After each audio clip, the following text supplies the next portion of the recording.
क्या आपने कभी सोचा है भगवान भी मृत्यु को स्वीकार करते हैं? कैसे हुआ श्री कृष्ण का अंत और क्यों एक साधारण व्याध बना उनकी लीला का अंतिम कारण? आज की ये कथा आपको भीतर तक हिला देगी। समुद्र के किनारे सांझ का समय था। चारों ओर एक अजीब सी शांति फैली हुई थी। वहां एक वृक्ष के नीचे बलराम जी निश्चल बैठे थे।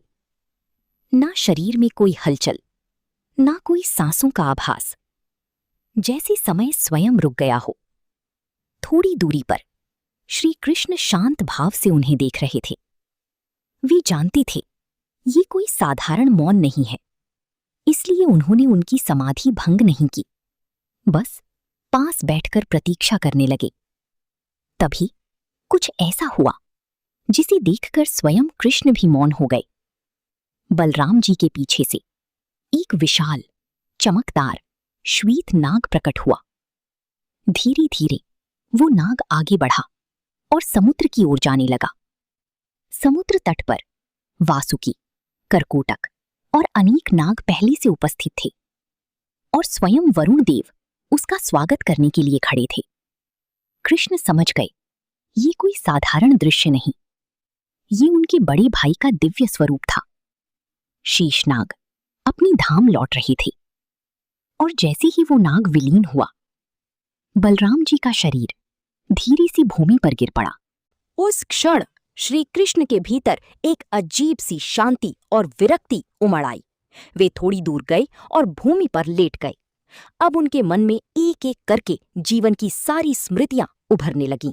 मैया यशोदा का स्नेह, गोकुल की गलियां, यमुना का तट, राधा के साथ बिताए वो मधुर क्षण, कंस का वध, द्वारिका की स्थापना, रुक्मिणी का प्रेम, पुत्र प्रद्युम्न, पांडवों के साथ बिताया समय, महाभारत का युद्ध और अंत में यादव वंश का विनाश। सब कुछ जैसे चलचित्र की तरह उनकी आंखों के सामने घूम रहा था। तभी अचानक उनके चरण में एक तीव्र पीड़ा हुई। उन्होंने धीरे से आंखें खोली और देखा एक बाण उनके तलवे में धंसा हुआ था।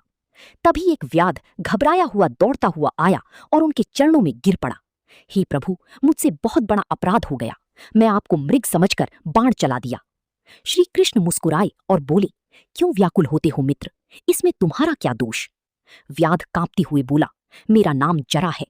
कृष्ण ने आंखें बंद की और शांत स्वर में कहा, तू जरा शांत हो जाओ, तुमने कोई पाप नहीं किया, जो होना था वही हुआ है। व्याध हैरान था, आप तो साक्षात भगवान हैं, आपको मेरे बाण से कैसे चोट लग सकती है?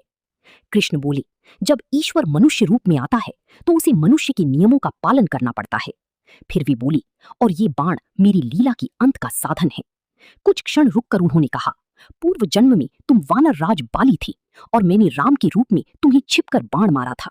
आज वही कर्म लौट आया है। इस प्रकार कर्मों का चक्र पूर्ण हुआ। ये सुनकर जरा की आंखों से आंसू बहने लगी, पर इस बार उनमें भय नहीं बल्कि शांति थी। कृष्ण ने आकाश की ओर देखा। सूर्य अस्त हो रहा था। पूरा वातावरण एक दिव्य शांति से भर गया। धीरे धीरे उनका शरीर स्थिर हो गया और उनकी आत्मा अपनी परम धाम की ओर प्रस्थान कर गई।